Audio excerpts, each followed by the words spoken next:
I woke up inside the novel I had written. In this story, I was born into the powerful Rivers family, their most cherished youngest son. But my older brother, the one even the servants could insult and torment at will, was also the protagonist I had created. Only after seeing everything with my own eyes did I realize just how cruel the tragic backstory I'd written really was. How unbearable it would be for a child to live through it. From that day on, no one in the Rivers family could comfort their youngest son. No one, except his brother. At the Rivers family's lavish 100-day banquet, a plump, round-faced baby wriggled past glittering jewels, jade ornaments, and antique calligraphy. He flailed his chubby arms and legs, crawling stubbornly toward a certain direction. His tiny body swayed clumsily, while a group of cautious adults followed behind, their eyes filled with affection and worry, indulging the baby's exploration of the world. That baby was me. I struggled around the furniture, around a pillar, and finally crawled into the most inconspicuous corner of the grand hall. At last, I managed to grab a pant leg. Lifting my head with effort, I grinned, showing a smooth, toothless gums. Abba, got you? The boy I had caught was only 5 years old, so frail that he looked more like a 3-year-old.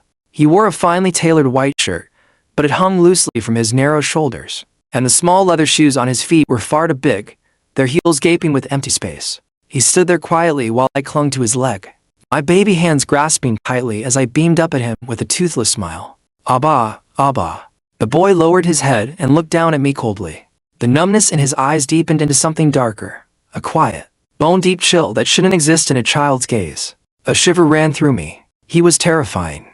How could someone only 5 years old have such an oppressive presence? That boy was my brother, born into the same wealthy Rivers family, and enduring a childhood so tragic it would scar him for life. And all of it was about to get worse, because the family's newborn youngest son had just arrived. Me. His name was Nick Rivers, though that wasn't his real name. He was originally not Rivers, but the family had changed it to Nick, so that no one would gossip about the cursed name. A child whose very name was unblessed. And the male lead of my novel. It was a classic revenge story of the rich, a bloody past, a cruel childhood, an indomitable will, an extraordinary talent. He would rise from the ashes, crush the villains, avenge every wrong, and build his own business empire, climbing step by step to the top of the world. A cliched but satisfying tale of power and vengeance. Nick's mother had once been a maid in the Rivers household. Foolishly, she fell in love with the young master of the family. In a moment of madness, she used despicable means to drug him, and forced herself into his life. At that time, the young master was happily preparing to marry the woman he truly loved. When the truth came out, his fury was boundless. The maid was beaten, cast out with nothing, and left the city covered in bruises, never to be mentioned again. The wedding went on as planned, perfect and radiant as ever. The maid became nothing more than a dark, forgotten stain in the Rivers family's history. Until 2 years later, she returned holding a child in her arms, and that single appearance cracked open the perfect marriage of the Rivers family's young couple. To the young master, this child was the living proof of humiliation, a reminder that he had been deceived by a servant. To Mrs. Rivers, a woman obsessed with perfection, the child was a thorn wedged deep between her and her husband. Every glance at him filled her with disgust. So, it wasn't hard to imagine how miserable life would be for this innocent child left in their care. The adult's anger had to go somewhere, and it fell on him. Years later, when the Rivers family's youngest son Gotham Rivers was born, Nick's suffering reached its peak. Children's cruelty can be even sharper than adults, especially when the adults turn a blind eye. With their tacit indulgence, the spoiled young master, Gotham Rivers, became lawless, his bullying of Nick stretching through his entire youth, until Nick finally rose to power and broke free from the Rivers family's grasp. Of course, as the story's protagonist, his identity could never be that simple. Nick was not truly a child of the Rivers family. The real baby had died the very day the paternity test results came out. Nick was just an abandoned infant, brought in to fill the void. His biological father, as it turned out, was a titan of the tech industry, a connection that would later aid him in building his empire. And when the male lead finally reached the pinnacle of power, his revenge was absolute. Gotham Rivers, the family's pampered youngest, was the one who died the most miserably. His limbs broken, thrown onto a damp, foul fishing boat, left to rot alive until he took his final breath. Thinking about that ending made my back go cold. Because now, I was Gotham Rivers. At the first grab ceremony, the Rivers family's babe and me had reached out and grabbed his brother. From that day on, only brother would do. No one else could calm me. If I couldn't see him, I'd cry until my tiny face turned red. No one could coax me to eat or drink milk, unless it was him. But the moment he appeared, my tears would stop. I'd drink happily, gripping the bottle with my little hands, kicking my small legs in joy. When I finally let out a milk-scented burp, I glanced shyly at the boy standing beside my cradle, expressionless as ever, and reached out my soft, chubby hand to grab his sleeve. A flicker of coldness and disgust flashed through his eyes, but he didn't pull away. There were too many servants watching in the room. Forcing a smile, I tried to make a good impression. Iya. All I could manage were babbling, clumsy baby sounds. Thank goodness I had transmigrated early. There was still time to rewrite Nick's tragic childhood, and time to save myself from the death that awaited me in my own story. I don't want to go to school. I don't want to leave my brother. I clung tightly to Nick's leg, making a scene on purpose. After years of practice, my acting skills were razor sharp. Pretending to be a spoiled child was effortless now, no psychological burden at all. I looked up at him with tear-filled eyes, pitiful and pleading. Compared to a few years ago, the little boy had grown taller. He was no longer so frail, and his clothes now fit his body properly. With a calm expression, he gently pried my fingers off his leg. "Gotham," he said softly, "didn't we agree yesterday? Be good. I'll pick you up after school." I pouted, planning to push it a bit further. "I don't," his brows furrowed. A flash of cold impatience crossed his face. Instinctively, I swallowed back my tears and quickly changed my tune. "Then you have to come pick me up for sure." Nick nodded. Reluctantly, I waved goodbye. "Bye-bye, brother." Only once I got into the car with the caretaker did I finally exhale in relief. As expected of my protagonist, his self-discipline was impeccable. So young, yet the aura he gave off could be terrifying at times. Even though I gave him everything, always letting him eat first, play first, and dedicating myself completely to playing the spoiled, overindulged little fish, he remained distant, always polite, but cold. Sometimes, when I clung too much and crossed a line, his expression would change subtly, and it would scare me enough to freeze on the spot. I could only play dumb and back off. Because of my excessive dependence on Nick, Mr. and Ms. Rivers were forced to revise their plan of gradually discarding him. They allowed him to stay by my side. At the very least, they stopped mistreating him in daily life. Looking back now, the original Gotham must have been quite the piece of work too. Not only unafraid of the family power players, but even ruthless enough to bully them. With a tragic sense of duty, I marched into kindergarten. I worked hard to earn little Red Star stickers, and seized every chance to run to Nick for praise. The road ahead was long. I had to take it slow. At the M University basketball court, just as I was about to leave, Andrew grabbed the back of my collar. "Where are you going?" I slapped his hand away. "Let go. I'm leaving." Andrew frowned. "We've only played a few rounds. It's not even settled yet, and you're already trying to run off." "I reserved a spot for tonight," he added. "Didn't we say we'd grab dinner after the game?" He clung onto tightly. So I kicked him away in annoyance. "Buzz off. I've got something important to do." Andrew raised an eyebrow, his tone ambiguous. "What? Got yourself a girlfriend?" I didn't respond. I just turned and ran. Today was Nick's birthday, and I had never missed it. Now an adult, Nick had already begun building his business empire. He'd broken free from the Rivers family's control long ago, thanks to my years of tireless brother worship and defense. His relationship with the family hadn't devolved into the bitter feud it was in the original plot. At the school gate, a sleek black sedan waited. In the driver's seat sat a man in a perfectly tailored dark suit, a few strands of dark hair falling across his forehead. The moment I saw that face, my brother radar activated automatically. It had become pure instinct by now. I dove into the car. "Brother." Nick leaned over to fasten my seatbelt, his fingers grazing the hair at my temple. His voice was low and steady. "You ran so fast you're sweating." I gulped down the water he handed me, then opened my mouth out of habit. "I just wanted to see you sooner. If that punk Andrew hadn't blocked me, I'd have been here ages ago." Nick tapped his fingers lightly on the steering wheel. "Andrew?" "Someone I just met," I replied, nodding. "He's in the basketball club. Pretty good, just a tiny bit worse than me." Nick stared ahead, his voice casual. "Seems like little fish has made a lot of new friends. Probably won't have much time to keep me company anymore." I sat up straight and blurted without thinking, "No way. Of course you're the most important. You're my life's final exam question." A wide palm fell on my head, gently ruffling my hair. He chuckled softly. This seemed brotherly affection, warmth, peace, was exactly what I wanted. It hadn't come easily. My relationship with Nick had started to shift after a sudden accident. We were on a winding road to the family's mountain villa when the car flipped over. The driver died on the spot. Nick's leg was pinned. I was the only one who could still move. The overwhelming stench of gasoline and fire made my mind go blank. Even at the brink of death, teenage Nick looked completely calm, as if ready to be abandoned at any moment. "Go," he said.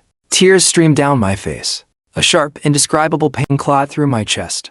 I cried as I crawled out through the shattered window, and a few minutes later, I crawled back and crying still, dragging a rusty metal rod. I found a gap and jammed the rod in, putting all my strength into prying the space open. Only one thought pulsed in my head. Nick can't die here. My palms were torn and bloody. My face was smeared with snot and tears. But I refused to let my brother die. When we finally escaped the wreck, the car behind us erupted into flames. Clutching Nick's hand, I burst into sobs, unable to tell whether I was crying from fear or from the painful realization that in the world I had created, Nick had never once been happy. That was the first time Nick reached out to me on his own, pulling me into his arms. "Don't be afraid." Every year since then, Nick's birthday had been a celebration for just the two of us.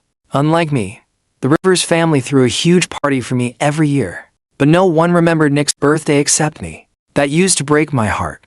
I became obsessed with rituals, cake, presents, candles, wishes. Whatever others had, my brother deserved to. Later on, we slowly began to simplify things. Today, the food I had reserved in advance was already neatly laid out on the table. But something still felt missing. My eyes kept drifting toward the wine cabinet. With a cheeky grin, I said, "Brother, can we open a bottle? There's some good stuff in there." I was practically itching for it. Nick was always more lenient on his birthday. He got up and said, "Just one glass." I downed more than half in one go, then smacked my lips and frowned. I couldn't really tell the difference. All I thought was, being an adult feels great. Although I was genuinely relieved by how things stood between Nick and me now, there was still a tiny bit of regret. My brother was too strict.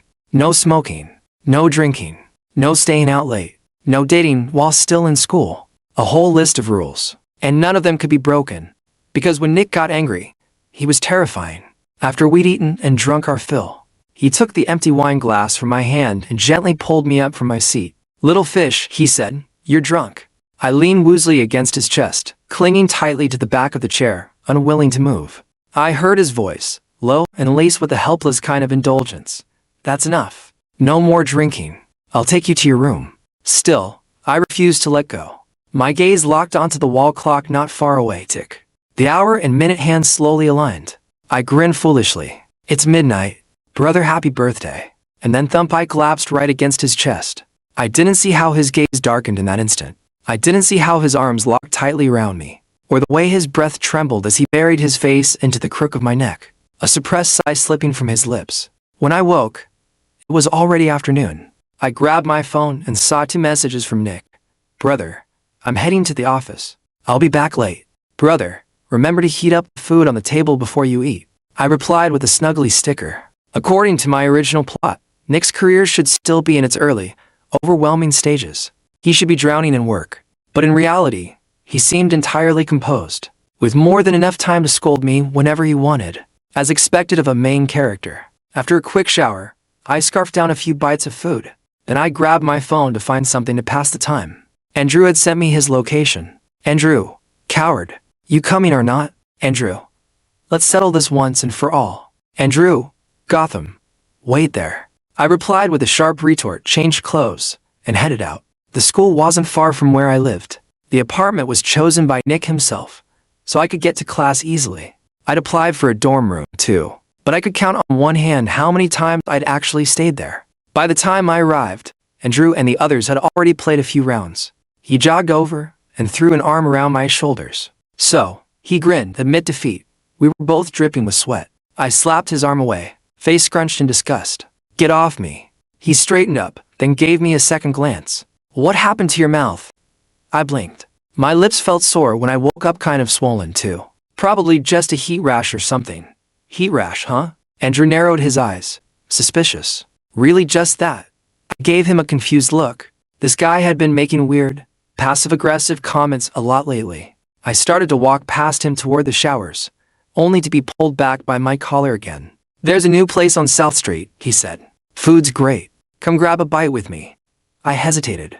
After exercising, I was starving. Besides, Nick probably wouldn't be home that early. So I nodded. I inhaled food like a madman, ignoring the bottle of beer Andrew offered. He shook the bottle at me. What's this? Can't drink. I swallowed a mouthful and nodded. MMHMM. My brother doesn't allow it. Andrew looked at me like he'd seen a ghost. Are you a child or what? Your brother's way to controlling. I rolled my eyes in contempt and didn't respond. He wouldn't understand. People who didn't have a brother never would. After we finished eating and drinking, they dragged me into one of those drinking games. I lost every round. It got me so worked up that I rolled up my sleeves and went all in. The whole group turned chaotic, noisy, wild, and just wouldn't stop. So, when I finally stood on the sidewalk, staring blankly at the darkened building in the distance, all I could see was the LED screen flashing big letters over and over again. Good night, good night. What time was it? I fumbled for my phone and pressed the button, dead. Shut off. Crap. I turned the front doorknob slowly, carefully. A sliver of dim light spilled through the crack. Maybe Nick wasn't back yet. I crossed the threshold on tiptoe, trying not to make a sound. But what hit me in the face was the sharp scent of cigarette smoke. My heart skipped a beat. My throat bobbed on its own. Nick almost never smoked. If he did, it meant his mood was very, very bad. Only two warm yellow lamps were on in the living room. They cast overlapping shadows over a tall, silent figure. He stood with his back to the light, expression unreadable. He was still wearing his suit jacket from work, and the air around him was ice cold. A small point of orange flickered at his fingertips, a cigarette burning low. I licked my lips nervously and spoke. Brother, you're still up. Ash fell in faint trails to the floor. His voice came from the darkness, impossible to read. Why didn't you answer your phone? I shuffled forward a few steps, like a guilty child waiting for punishment. I'm sorry. I didn't notice. My phone was dead. Silence. Just as the tension was becoming unbearable, Nick stood up. No replies. No calls. Not coming home at night. I kept wondering where you were. If something had happened to you. Somewhere I couldn't see. Then, without warning, he closed in. His hand grabbed my chin and lifted it up. Great. You even drank. I blinked, speechless, frozen. All my courage to argue vanished. I could only beg for mercy, hoping for a shred of leniency. Brother, it's my fault. I made you worry. Nick let go of me. His brow lifted slightly, his voice colder than ever. Don't call me bro. I can't control you anyway. Click. The door to his room slammed shut. I snapped back to reality. Fear, guilt, and something sour twisted inside my chest. It had been a long time. A very long time since Nick had spoken to me in that voice. I finally turned my phone back on. Dozens of missed calls and messages flooded the screen. Brother. I went out. Brother. When are you coming home? Brother. Don't stay out too late. Brother. Where are you? I'll come pick you up. Brother. Little fish. Answer your phone. The more I read, the more I shrank with guilt. I tossed my phone aside and buried my face into the pillow. A storm of regret crashing down inside me. Nick rarely ever truly got angry. But when he did, he was nearly impossible to calm down. I stared absent-mindedly at the dark thunderclouds outside the classroom window. A classmate leaned over and asked, "What's got you spacing out all day?" Spacing out. More like brooding. I was trying to figure out how to get Nick to stop being mad. It had been 2 full days since I last saw him. Leaning back in my chair, I asked, if your brother was super mad at you, what would you do? The guy grinned. Easy. If there's beef, throw hands. Throw hands. Yeah, I'd be 6 feet under before I even landed a punch. I took out my phone and bombarded Nick with apology emojis. He didn't reply to a single one. I ignored Andrew's message asking me to play basketball. As soon as class ended, I packed up and rushed home. I crouched near the door and waited until midnight, when I finally heard the lock turn. The sound was nearly drowned out by the storm outside. When we were kids, thunder always gave me the perfect excuse to crawl into Nick's bed. Children fear lightning, so I'd wail until he let me sleep next to him. Force bonding. I placed my hand on his doorknob, twisted it slowly. It opened. A flash of lightning burst through the half-drawn curtains, illuminating my sneaky figure and the lump under the blanket. It's okay if Nick won't talk to me, as long as I take the initiative. I crept onto his bed, cheeks flushed with embarrassment, murmuring an excuse as I climbed in. It's thundering. I can't sleep alone. Nick didn't move. He lay on his side, facing away, breathing steadily like he was fast asleep. But someone that alert? He was definitely awake. I inched closer. Nick, can I sleep with you tonight? No answer. But also no rejection. I wriggled toward him like a caterpillar and gently rested my forehead against his back. Just like when we were little. You're not saying no, so I'll take that as a yes. Then I sneakily reached out my foot to touch him. The cold sole of my foot met the warm skin under the blanket. It felt nice. So I pressed my entire foot against him. I must have looked like a clingy little leech, squirming against his back. There's no way he could sleep through this. Sure enough. Gotham. Nick finally turned to face me. Thunder cracked in the distance, lightning slicing the sky behind him. His chiseled face was lit for just a second, deep brows casting shadows over sharp, intense eyes. I never had the courage to meet his gaze head-on.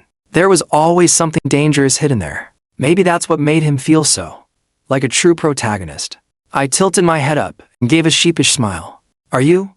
Not mad anymore? Nick snorted coldly. Mad? Why would I be mad? Without hesitation, I pounced on him, playfully rubbing against him like a puppy. See, I knew it. You're not really mad. You're the best, Nick. I always listen to you. Please don't be mad, okay? These past 2 days, I've barely eaten or slept. You won't even talk to me. Begging. Pleading. Embarrassment be damned. As long as my brother was happy, nothing else mattered. Nick sighed, clearly exasperated. His large hand landed on the back of my neck. Stop it. Just don't let there be a next time. I nodded furiously like a bobblehead. To avoid stress, I'd chosen an arts degree, despite the Rivers family's objections. All the dirty, exhausting work of running the company. I happily left that to Nick. Every year, our school hosted an art exhibition for outstanding student work. Naturally, as a full-time Nick fanboy, my entry was themed around brothers. I sent Nick an invite as soon as the exhibit was confirmed. But lately, he'd been extremely busy, so I wasn't sure if he'd come. I circled my piece, taking photos from every angle, then scrolled through my camera roll, picking one to send him. Is this your piece? I looked up. Andrew stood there in a black jacket, peering down at my work. You planning to sell it? I blinked, then answered no. It's a birthday present for my brother. Not for sale. After the exhibit, I'll give it to him. Andrew glanced at me, then casually said, but as far as I know, the Rivers family only has one son, right? So this brother you're always talking about, right?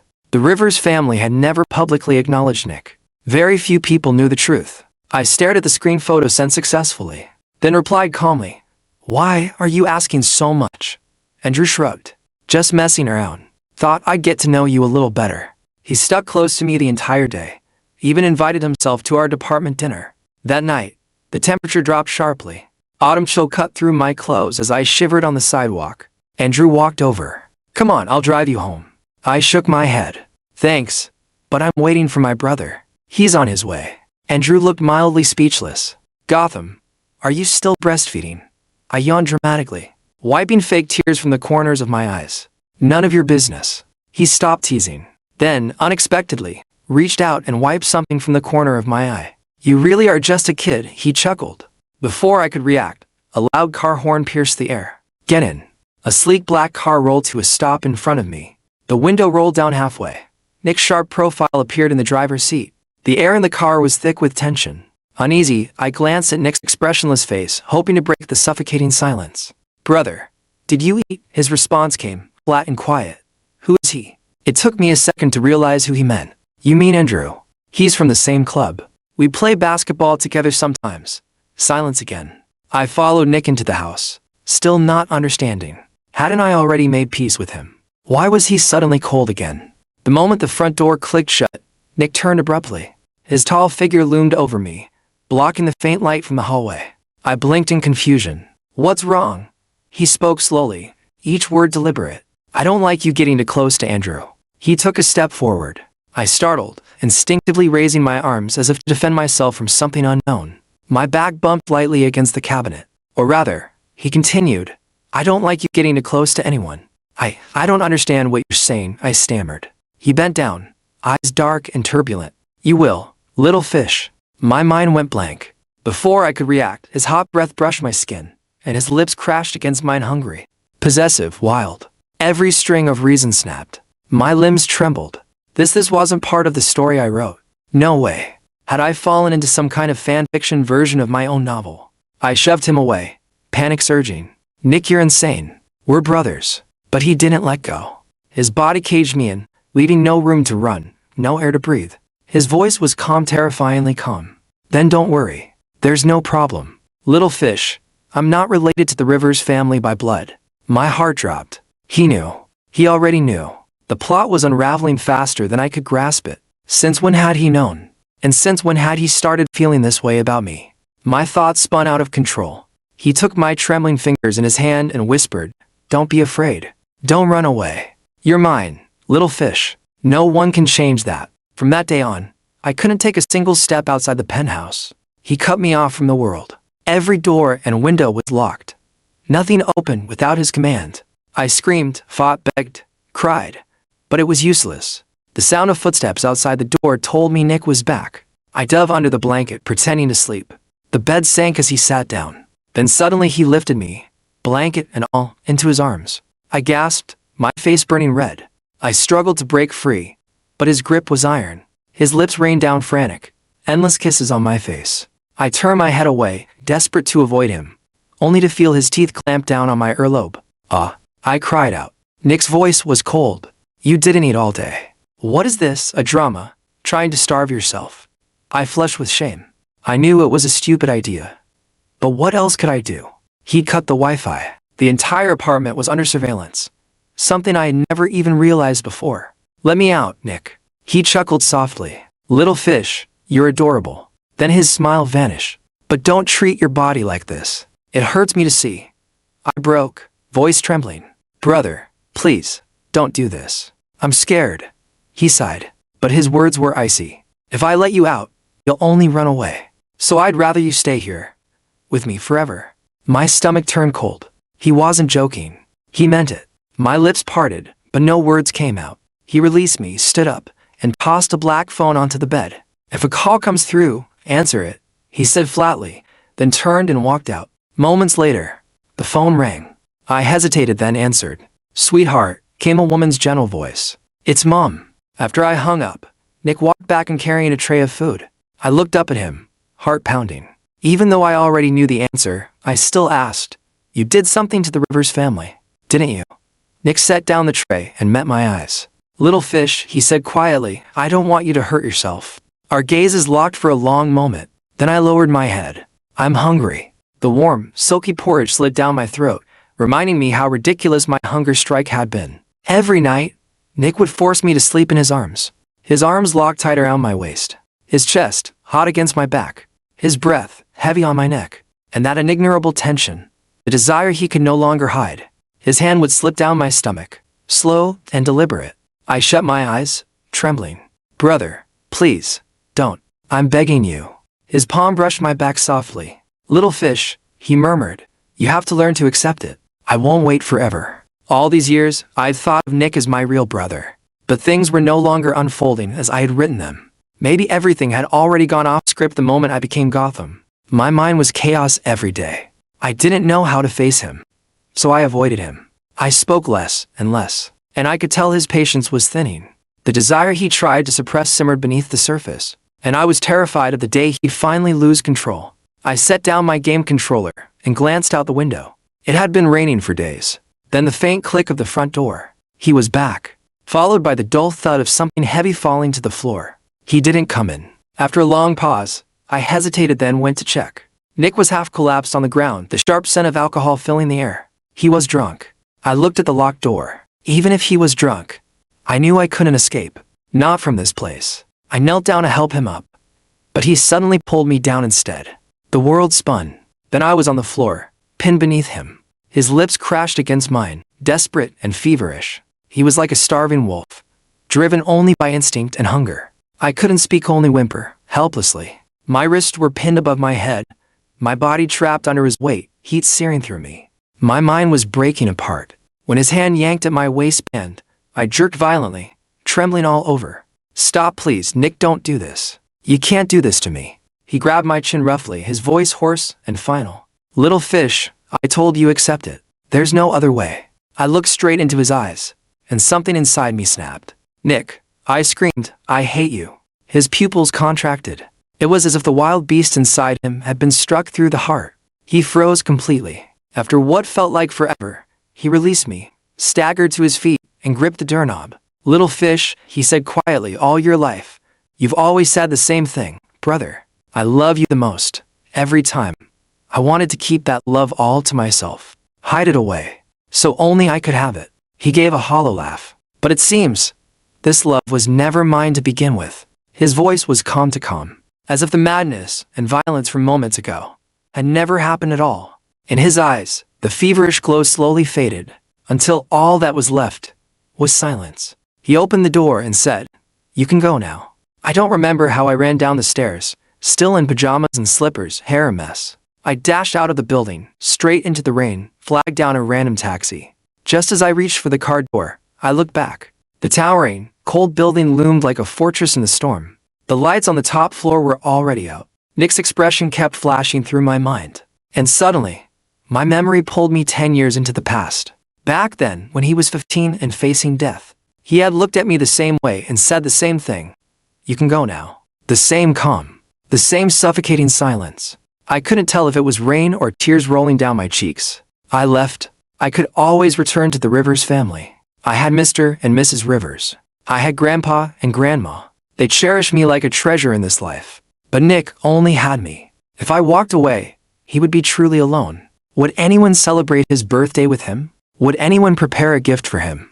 No one. In both this rewritten story and the original plot, he had always been alone. A sharp honk from the impatient taxi driver snapped me out of it. I let go of the car door and stumbled my way back, drenched and humiliated. When I returned to the apartment, Nick was still sitting in the foyer, exactly where I had left him.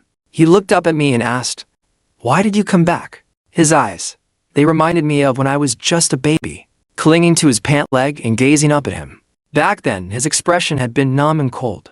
Now, he was the one looking up at me with that same emptiness, a blade sinking straight into my heart. I shook my head dazed and reached out to him with trembling hands. "I don't know," I whispered. "Brother, I'm scared. I'm scared of everything you've done to me. That's why I wanted to run away. But when I think about leaving you, it hurts. So much that I can't breathe. So much that it feels like I'm dying inside. I don't know what to do." Tears poured down as I choked out, "Brother, what should I do?" Nick caught my hand. His grip so strong it felt like he might crush my bones. He pulled me into a fierce embrace, and I heard him whisper, "Don't be afraid." When I returned to school, life seemed more or less the same, except Andrew was fuming. "What's going on with you lately? You're not replying to messages, not picking up calls, and you straight up vanished." Then he looked at me, face full of concern. "Seriously, are you sick or something? You've lost weight." But what could I say? That it's nothing, just that my brother forced himself on me. I knew he was worried, but I'd started to see it clearly. Andrew was a sly little fox with ulterior motives. Better keep my distance. So as soon as class ended, I ran off. It was my first time visiting Nick's company. His assistant led me to the lounge. There were snacks, drinks, even games. I sat there, bored, waiting for Nick. When he didn't show up, I got curious and cracked the door open. That's when I overheard the staff chatting outside.